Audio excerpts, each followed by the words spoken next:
Merci beaucoup. Oui. Vous savez, j'aimais tellement que ce geste. Moi aussi, excellent. Pas de votre part. Ah oui. Mais de la part de nos autres amis. Vous savez, notre pays avait un certain nombre de devises et de principes. La Côte d'Ivoire n'a pas d'ennemis, elle n'a que des amis. Et c'est vrai, nous avons beaucoup d'amis. Et nous nous honorons de cela. Nous traversons une période difficile de laquelle nous souhaitons ardemment sortir.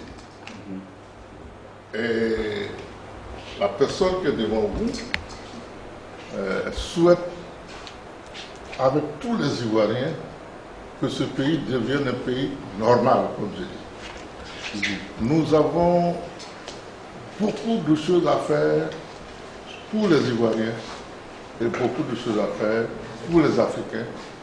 Et je n'hésite pas à le dire, beaucoup de choses à faire et à contribuer pour une meilleure marche du monde.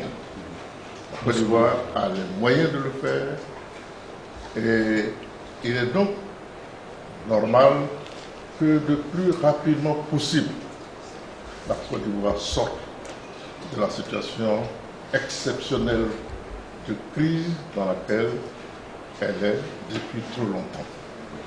Et lorsque, dans l'accomplissement des efforts que font les Ivoiriens et leur gouvernement pour sortir de cette situation, des pays comme le vôtre, qui ont connu dans l'histoire les mêmes problèmes, viennent nous soutenir, nous sommes réconfortés. Nous sommes vraiment réconfortés. Et c'est pour ça que je voudrais vous adresser à vous-même, Excellence, et par votre intermédiaire, au gouvernement chinois et au peuple chinois, nos remerciements de la Commission. J'imagine que les gouvernements de Côte d'Ivoire, le chef de l'État qui lui-même a déjà fait un voyage en Chine, a dû vous dire en des termes mieux choisis que moi cette reconnaissance. En tout cas, c'est cela que je voulais exprimer de mon côté. Je le dis d'autant plus que ce n'est pas la première fois que vous posez un geste de cette nature. Donc, vous avez accompagné ce geste de commentaires sur la façon dont vous appréciez le travail qui est accompli par la Commission. C'est un processus, ce n'est pas un prêt-à-porter.